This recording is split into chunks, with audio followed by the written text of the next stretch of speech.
Welcome back to CAISTROLOGY, and if you're new here, welcome. My name is Cailin, and today I'm going to be doing your June 2021 horoscopes. Wow, June is a huge month astrologically speaking, guys.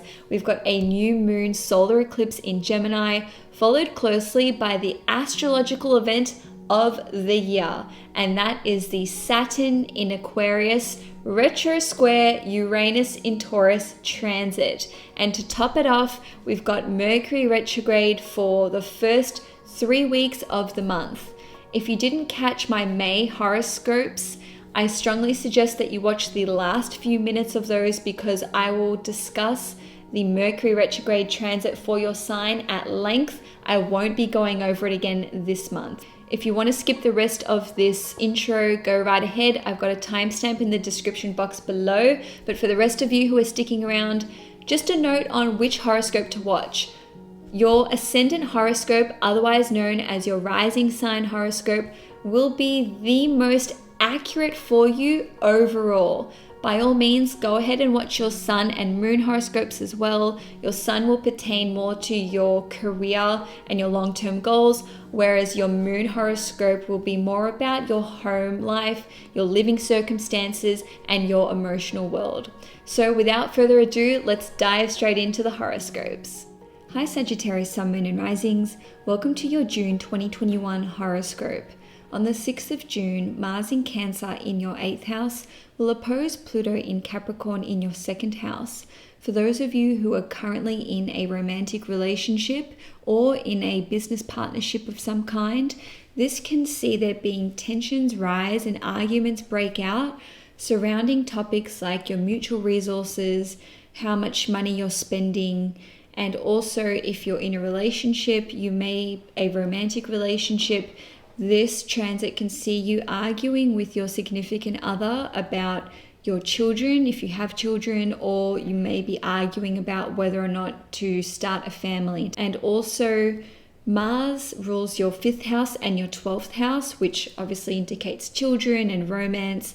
But the 5th house is also connected to your passions and your hobbies and gambling. So you may be arguing with your significant other about how much you are gambling or how much time you are spending on your hobbies and passions. Now, another way that this transit can play out is that it may hit you on a psychological level. It may not even involve other people.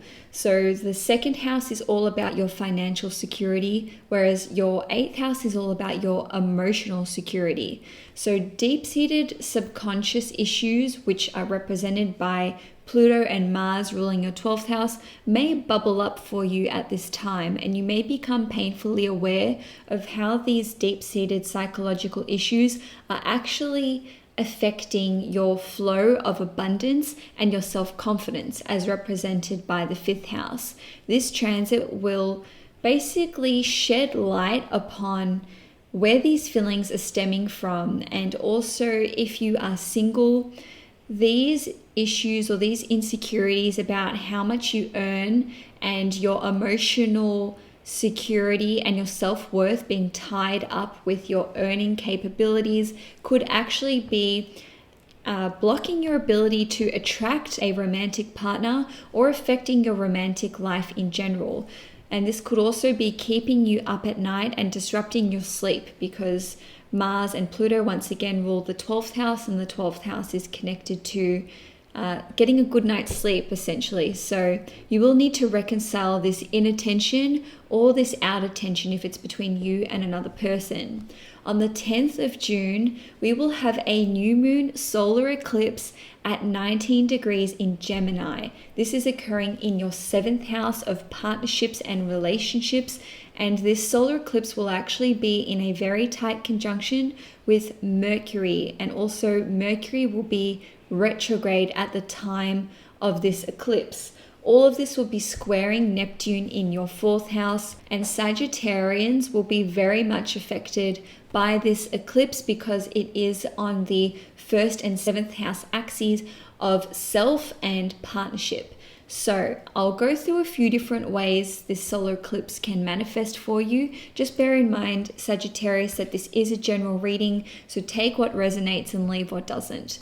Some of you may be forming a new business partnership, and it will be with a person who you are already acquainted with or who you have been involved with in the past. And that is thanks to Mercury being the ruler of this eclipse and being retrograde at the time of the eclipse.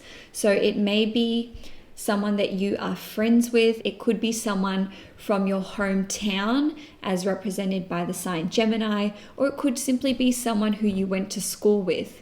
Now, this person won't be someone who is close to you unless you have gone into business with them before and you broke off that relationship, or the other person did, and now you're giving it a second chance. You also may be going into business with someone who used to be your boss or who used to be in a position of authority over you. Now, with this square to Neptune in your 4th house, this brings an element of sacrifice to the mix.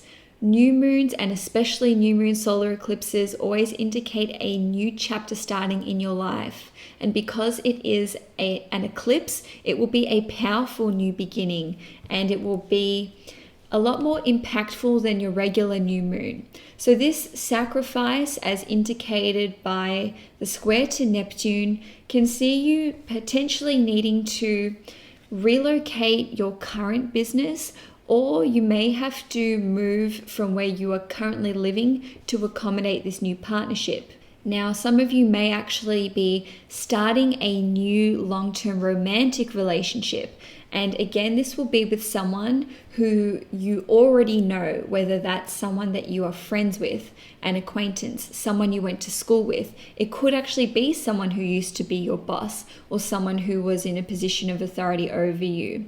And on a different note, it may be someone who you were in a relationship with previously, even if that was months ago or years ago, and now you're giving your relationship a second chance. Now, this sacrifice that Neptune is asking of you may be that your parents don't approve, or you may need to relocate where you are currently living to make it happen. You may have to even relocate to another country, or maybe you want to have a family, you want to either have children or adopt children or foster children, and maybe your partner doesn't want that in your relationship. And that could have been part of the reason why it didn't work out the first time. And now Neptune is asking you to give something up in order for this relationship to have a chance at being successful. On a different level, some of you may actually be leaving an existing relationship or a family unit for this person. So you may be getting a divorce or breaking up with your partner to embark on a relationship with this other person. And for some of you, you could just be forming a new friendship, which is quite important and has a karmic impact on your life and what it will entail in the future. Or it could be a new client who is entering your life. But again, this will be someone who has either been in your life previously or they're in the peripheral. You will already know their name, or someone you know will be friends with this person or be connected to them. And lastly, with this new moon solar eclipse, if you are already in a romantic relationship, this can see your partner having a powerful new beginning starting in their life. So that's your romantic partner or your significant other. Look, it could be a business partner as well. Nonetheless, this solar eclipse will see a new chapter starting in their life, which will heavily impact their professional life, their career, and their public visibility.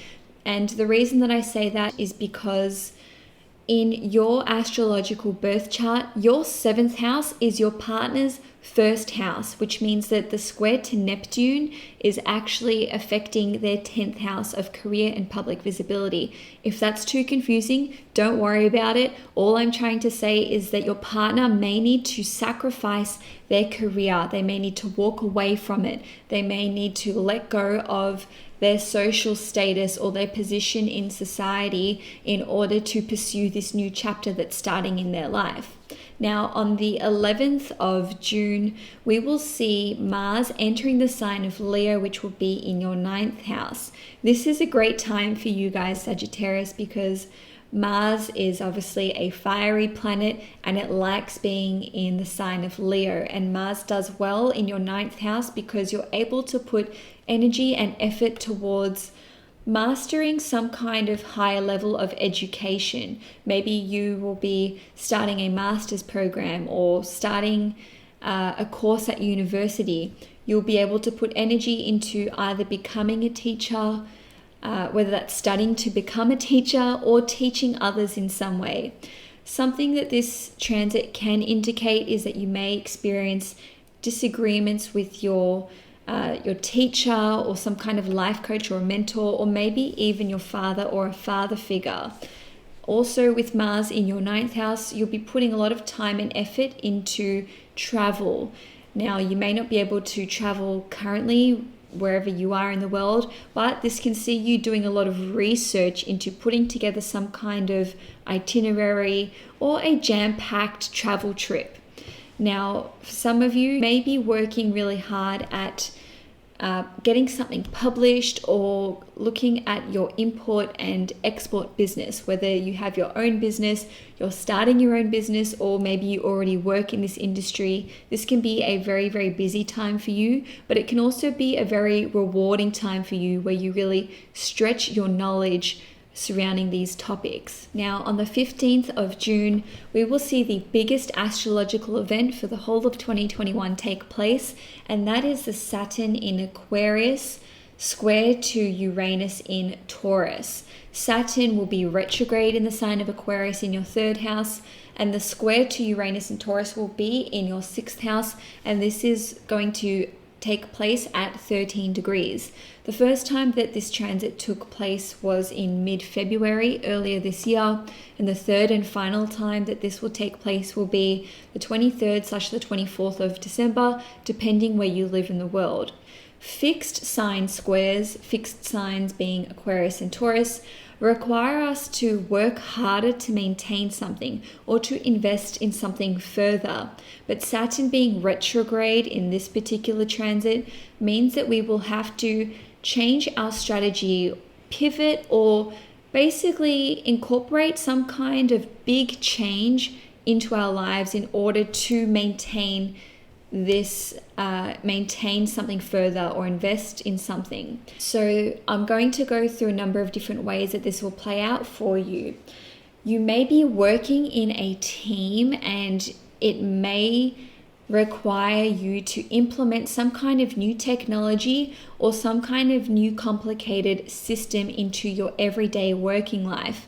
Now, if you are a boss, if you have a team and you've got employees, it could be you that is trying to implement these new systems and this new technology, and you may be receiving a lot of resistance and pushback from your team. They may just not be getting it. Your team may require some kind of course to learn this. They may need a mentor to come in and teach them this new system, or maybe your boss is the one who is trying to implement this new tech and these new systems into your team and your work with your colleagues, or a project that you're working on, and it's really stuffing up what you've done so far and it's a real challenge. Now, you may be trying really hard to invest or maintain the cohesiveness of your team in order to support your long-term goals and your aspirations for your career. So you may be trying to persist with your current team or your project, and in this instance, you see it as the ends justify the means, because the return on your long-term goals, which is represented by Venus ruling your 11th house, is going to bode well for your career. And Saturn is a planet in astrology which represents one's career. It's not just the sun. And also, in terms of your everyday work, you may be feeling like you are at breaking point, and that's because Saturn is retrograde in your 3rd house. Your 3rd house represents your everyday meetings, your commutes, your travel, appointments, meetings with bosses and clients and sales and marketing and all this tedious stuff. You know, you may not be geared towards this naturally, and you may feel like you're, at the end of your tether with this, or perhaps you are having to use some kind of archaic computer network system, which, it's just not working and it's not keeping up with the speed of your work. Maybe it's slowing you down. Maybe you have to travel really long hours to get to work every day. Or perhaps you're putting in a really long hours just to make money and you feel like the money should be flowing in a lot quicker. And this is also shown by Saturn ruling your second house. So when Saturn goes retrograde, it really slows things right down. So your earning capacity at the moment may be reduced, it may be slowed down, there may be a delay in money that you are expecting, and just generally speaking, your working conditions may be quite untenable at this time. And again, with Saturn being retrograde, something huge needs to change. You need to pivot, adjust, adapt. The system needs to be upgraded. But also, the third house represents your mentality. So Sagittarius, if you have a really shitty mentality when it comes to work, you absolutely need to shift this, because it's actually having a detrimental impact on your health, because it is squaring Uranus in your sixth house. The sixth house represents our health, our well-being. It represents our workout regime. Some of you are not working out enough,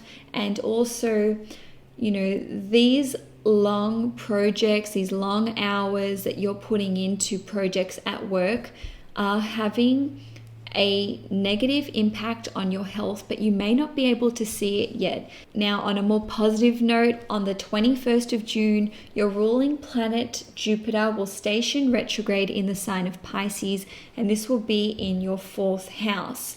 Jupiter naturally rules Pisces as well as Sagittarius, so it's very happy in the sign of Pisces, and it's been transiting your fourth house for the last 5 weeks. So this is really a moment to reassess changes to your family dynamics. Some of you may reach a point in your life where you actually forgive your family or your parents for some kind of wrongdoing or for your childhood, and also your parents don't need to be around for you to do this. You may actually have some kind of shift in a spiritual sense or in an emotional sense where you just come to understand where your parents were coming from, and you realize that, they're imperfect. They were just doing the best that they could at a certain point in their life. On a different note, some of you may be changing your mind about whether you want to become a parent, whether you want to have more children, or maybe you want to adopt children or foster children. Perhaps this is something that you weren't previously open to, but over the last 5 weeks, you've had a real shift in your mentality towards being a parent and what that means for you. Also, some of you may be reconsidering your beliefs about where you live, your home country, whether you want to travel abroad, or maybe you want to return back to your home country. And lastly, family and home life and children aside, you may just experience a deep healing on an emotional level, which really has a positive and beneficial impact on your psychological foundations as a whole. On the 24th of June, Venus in Cancer in your 8th house will oppose Pluto in Capricorn in your 2nd house.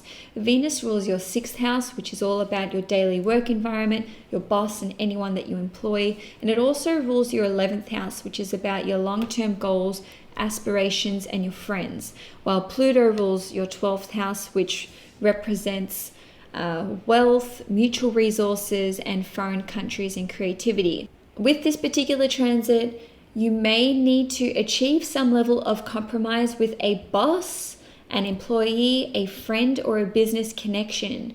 The nature of Pluto is that it wants to dominate and control, especially when it is in the sign of Capricorn.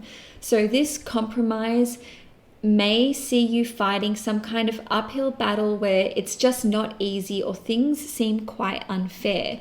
These disagreements could be related to money, because Venus and Pluto both represent money and wealth in different ways. It could be arguments about how much you're earning, or your valuables and your possessions. Or perhaps you are questioning how valued you feel in your emotional an intimate relationship with someone else. And lastly, on the 25th of June, we will have a full moon in Capricorn at 3 degrees, and this is taking place in your second house. So this full moon will actually be sextiling Jupiter in your fourth house, while the sun will be trining Jupiter.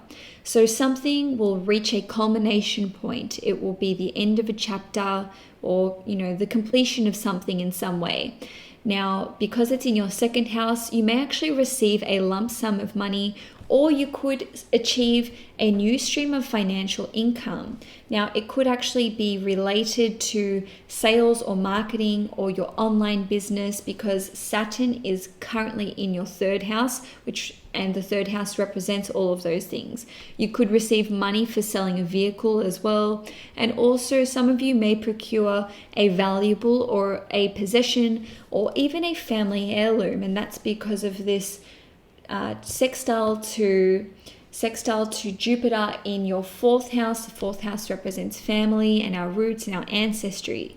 So it could be given to you by a family member. You could inherit it, or it could just be something that you've wanted for a long time, and maybe it's been a bit of a struggle to get it, and now all of a sudden it's given to you on a silver platter. On a different note, if you are an avid collector of something, which is represented by the second house, you may complete your collection.